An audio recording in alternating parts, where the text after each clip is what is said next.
Guys, कैसे हो सभी लोग। वेलकम टू पापा की बड़ी बालाजी। आप सभी को Ram Ram. Welcome to my channel. So guys, ये वाला व्लॉग होने वाला है मेरा study with me.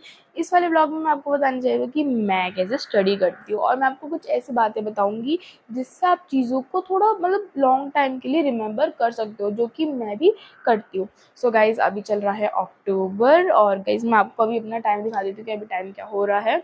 It's 12:45। So guys, इस समय कि मैंने आज ऑफ लिया था स्कूल से, क्योंकि गाइज़ मेरे को अपना बहुत सारा कोर्स कंप्लीट करना है। मैं चाहती हूँ कि मेरा अक्टूबर में सारा कोर्स ख़त्म हो जाए, सारे सब्जेक्ट्स का, और फिर मैं नवंबर, दिसंबर और जनवरी मेरे को पूरा रिवीजन का टाइम मिल जाएगा guys.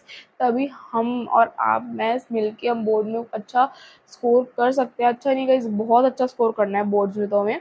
So let's go. So guys, आप जानेंगे कि कि मैं आज पढ़ने वाली हूँ साइंस। ठीक है, साइंस का मैं पढ़ने वाली हूँ आर एनवायरनमेंट चैप्टर। देखिए गाइज, मैंने बुक भी खोल रखी थी।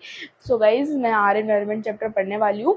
और गाइज, ये बहुत ज़्यादा सिंपल चैप्टर है। ये 3 to 5 मार्क्स का ही चैप्टर आता है ज़्यादा से ज़्यादा। सो मैंने सोचा पहले छोटे छोटे चैप्टर्स कर लो, उसके बाद बड़े बड़े चैप्टर पे ज़्यादा अच्छे से फोकस करके करेंगे। So let's start.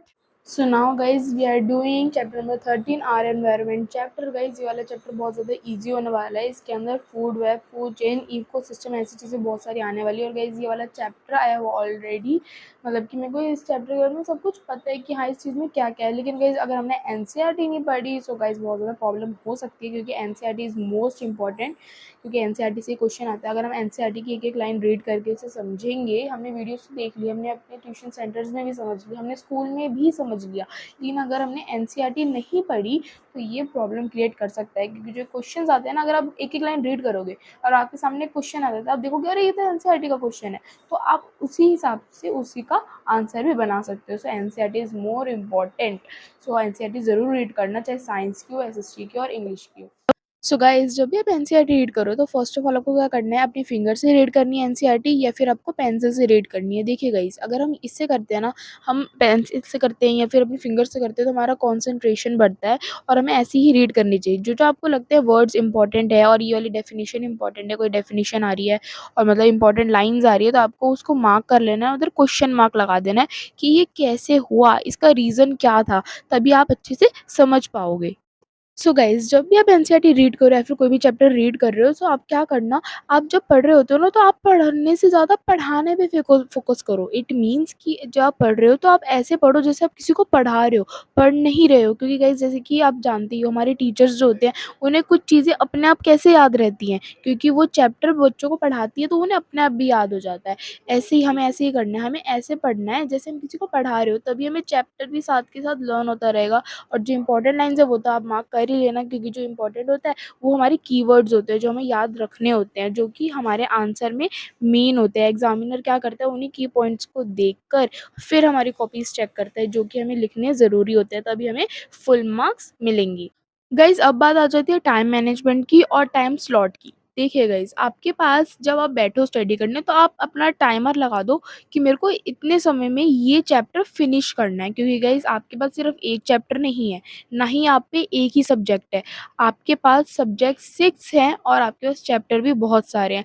सो आपको अपना टाइम मैनेजमेंट लेके चलना है, क्योंकि गाइज आप जानते हैं कि दिस इज़ नाउ अक्टूबर, अब अक्टूबर चल रहा है। सो हमें अपना टाइम मैनेजमेंट बहुत अच्छे से करना है और अपना सिलेबस भी जल्द से जल्द कंप्लीट करना है। रिविजन्स अच्छे से टाइम पे कर लेनी है, ताकि हमें आगे चल के कोई प्रॉब्लम ना हो। हम क्या करें, फटाफट से एक बार और एनसीईआरटी को देखा, अपने क्वेश्चंस रीड करे, क्योंकि हमने पहले से ही कर रखी है बहुत सारी रिवीजन, बहुत सारे क्वेश्चन सॉल्व कर रखे हैं। तो हमारे पास उस समय इतना टाइम नहीं होगा, उस समय हमें और भी सब्जेक्ट्स देखने होंगे, हमारे पास सिर्फ साइंस नहीं होगी, ना ही सिर्फ मैथ्स होगी, हमें सारे सब्जेक्ट एक साथ लेके चलने हैं गाइस। तो हमें टाइम मैनेजमेंट रखना चाहिए।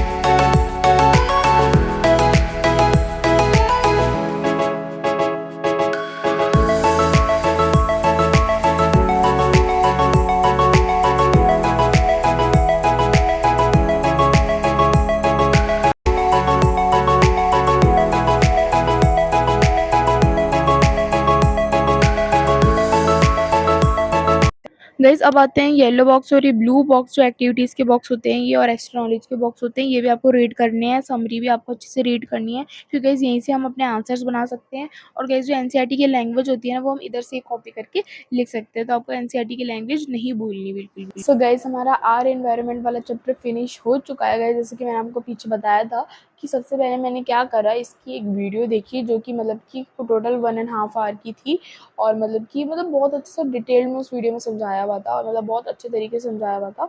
सो मैंने फटाफट से वो वीडियो देख ली, अच्छे से क्लियर कर लिया अपने कॉन्सेप्ट, सबसे पहले के कॉन्सेप्ट्स क्या होने वाले हैं इस चैप्टर में।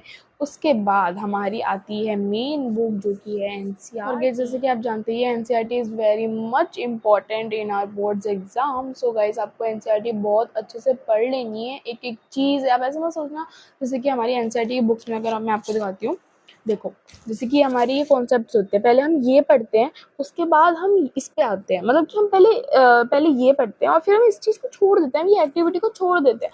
हमें इसे छोड़ना नहीं है, हमने ये चीज़ भी पढ़नी है, ताकि अगर इससे क्वेश्चन आ जाए कि आपको कुछ एग्जाम्पल देना पड़ जाए, तो ये एक्टिविटीज़ आपके एग्जाम्पल्स में काम आएंगी। तो आपको इन चीज़ को भी अच्छे से पढ़ लेना है। गाइस देखिए, आप लर्निंग बहुत सारी कर सकते हो, लर्निंग एक लिमिट तक होती है, लेकिन जो हमारा कॉन्सेप्ट समझने का होता है ना, वो अनलिमिटेड होता है। हम बहुत सी चीज़ें समझ सकते हैं, बहुत सी चीज़ें रिमेंबर कर सकते हैं अगर हमने अच्छे से समझी हो। आप ये सोच रहे होंगे कि हमारे इतना सारा सिलेबस, आप कैसे रिमेंबर करेंगे ये सारा सिलेबस? समझने से। अच्छे से समझो, डाउट्स करने हैं, आप गूगल है आपके पास, गूगल के पास हर चीज़ का सोल्यूशन है। जिन जिन बच्चों की ट्यूशन्स नहीं है, तो गूगल है, यूट्यूब है, एआई है, आप किसी चीज़ से भी पूछो, आपको आंसर मिल जाएगा। एंड गाइस आप सोच रहे होंगे कितनी देर में हमने चैप्टर खत्म करा, तो सिर्फ गाइस 45 मिनट्स में हमने चैप्टर खत्म कर लिया है। जैसे कि आप देख सकते हैं कि ये रहा, ठीक है गाइस, ये 127 हो रहे हैं। एंड गाइस ये वाला चैप्टर मेरा खत्म हो चुका है। अब इसके बाद मैं करूँगी English and then SST. So guys हमें हर दिन हर सब्जेक्ट्स को थोड़ा थोड़ा टाइम देना चाहिए। ये नहीं कि अगर आप एक दिन साइंस एसएसटी कर रहे हो तो आप साइंस एसएसटी ही करोगे। अगर आप साइंस एसएसटी कर भी रहे हो तो आप मैथ्स नहीं छोड़नी है।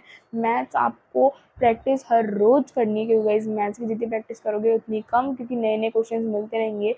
और मतलब गाइस आप एनसीईआरटी अच्छे से कर लो, अच्छे से हो जाएगा, क्योंकि गाइस मैं भी प्रेफर करती हूँ कि एनसीईआरटी अच्छे से करनी चाहिए। और जो जो रेफरेंस बुक्स होती है ना, वो आप तब करो जब आपकी एनसीईआरटी अच्छे से हो जाए। आप एनसीईआरटी अच्छे से समझ लो, एनसीईआरटी के सारे क्वेश्चंस कर लो, आपको एनसीईआरटी के सारे क्वेश्चंस आ जाएं, तब आपको रेफरेंस बुक पे जाना चाहिए। जैसे कि अभी मैंने एनसीईआरटी खत्म करी है, मैं अच्छे से और एक और बार रीड करूँगी, क्वेश्चन आंसर सॉल्व करूँगी एनसीईआरटी के, एंड देन मैं रेफरेंस बुक्स पे आऊँगी, और देन मैं सैम्पल पेपर्स करूँगी।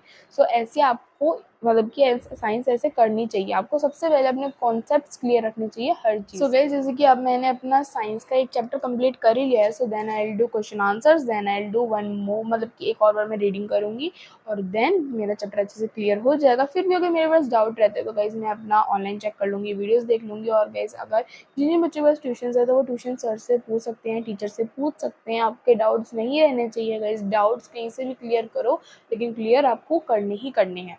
क्योंकि डाउट्स रह गए तो अगर मान लो अगर आपका वो डाउट रह गया है क्वेश्चन और वही एग्जाम में आ गया, तो आप क्या करोगे? नहीं कर पाओगे ना। डाउट्स आपके हमेशा क्लियर रहने चाहिए, आपको चैप्टर अच्छे से कॉन्सेप्ट्स आपको समझ में आ जाना चाहिए।